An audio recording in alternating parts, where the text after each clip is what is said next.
Com a presença do Procurador-Geral Francisco Zanicotti, o Ministério Público do Paraná instalou na manhã desta terça-feira, 6 de maio, em Maringá, a sede da Procuradoria-Geral de Justiça. Pela manhã, o procurador encontrou o prefeito de Maringá, Silvio Barros, e seu secretariado numa reunião na sala térrea do Paço Municipal, que durou quase 3 horas.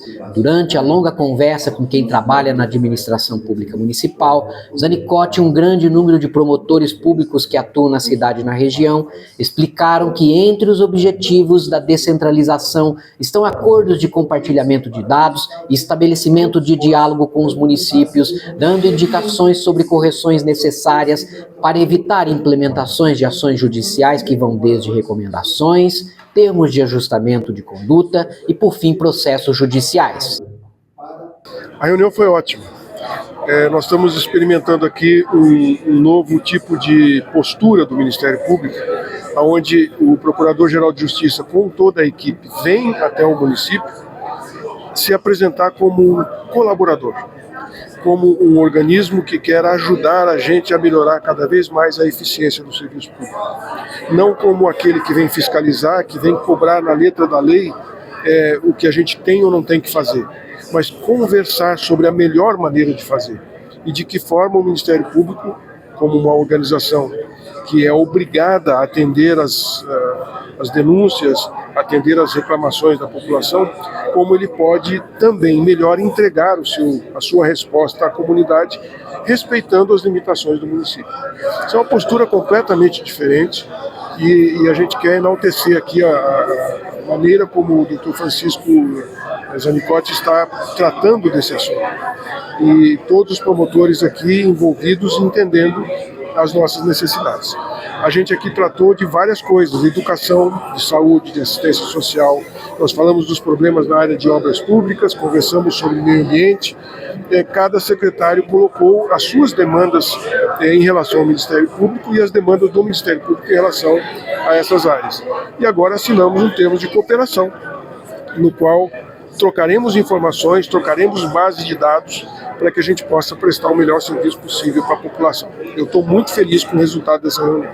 Esse papel do MP em Movimento, a segunda edição chega a Maringá hoje, é um modo também de desburocratizar, né, essa relação entre a Prefeitura e o Ministério. Eu tenho certeza que vai mudar muita coisa, mas o importante é que a gente tenha um canal aberto de comunicação. E esse é o principal compromisso que o Ministério Público está se propondo nesse momento. Manter o canal aberto para que tudo aquilo que a gente puder resolver no diálogo seja resolvido antes de iniciar um processo jurídico, burocrático, um inquérito. Tem coisas que a gente consegue resolver antes e é isso que interessa para a população. Estamos em companhia do Procurador-Geral Francisco Zanicotti, que está em Maringá para a segunda edição do Ministério Público em Movimento. Em Londrina, como foi a primeira edição e hoje tendo essa experiência em Maringá? A iniciativa, para mim, a grande satisfação de todo o Ministério Público está sendo muito proveitosa. A gente consegue detectar, pelos nossos atendimentos diários, quais são aquelas questões que estão afetando mais a população daquela localidade. Que alguns temas são recorrentes, mas outros são diferentes. Então, a gente, em contato com a população, a gente sabe, aqui é questão de segurança, lá é questão de saúde ou de educação. Sabendo antes, a gente conversa com os gestores. É um momento que favorece esse diálogo com os gestores municipais, prefeitos, secretários e secretários estaduais também, quando a questão envolve o Estado. E assim a gente vem com uma solução negociada. Às vezes é uma fila de uma cirurgia que está muito longa, a gente consegue reduzir. É uma escola que precisa de uma reforma. É um professor adicional para uma criança com autismo. É o 190 que não estava funcionando bem na região. O secretário de Segurança contratou novos profissionais para atender o 190. E assim a gente vai tentando, com êxito, melhorar a qualidade de vida da nossa população paranaense. Por que o Ministério Público resolveu adotar essa postura de diálogo antes de ações na justiça, ataques? Tempos novos, soluções novas. Assim, tem horas que o Ministério Público tem que ser aquele órgão fiscalizador com a sua mão pesada. Essa hora é quando a gente identifica a má-fé, aquela pessoa que faz para obter o enriquecimento ilícito, o que não é o caso de quase a totalidade dos gestores. Às vezes é uma falta de conhecimento, uma dificuldade na nova lei de licitação, e a gente conversando, a gente pode ajustar e abreviar o tempo de solução, o que é muito bom para quem se beneficia dessa solução. Nós tivemos a oportunidade de presenciar a participação do secretário de Assistência Social falando com o senhor. E uma das pautas é a questão da vulnerabilidade do morador de rua. E é uma preocupação não só de Maringá, mas de todo o Paraná, né? Tem que ter muita atenção sobre como lidar com essa situação. A Prefeitura e o Ministério Público. Não tem receita pronta, mas nós estamos construindo, não só aqui no Paraná e no mundo inteiro, é bom que se reconheça, soluções para esse problema. Isso envolve transtorno, envolve drogadição, envolve traumas familiares e envolve também a qualidade de vida das pessoas que transitam naquele lugar onde o morador em situação de rua está, daquele comerciante que depende de ter a sua porta do seu comércio livre para as pessoas adentrarem. Então, a solução qual é?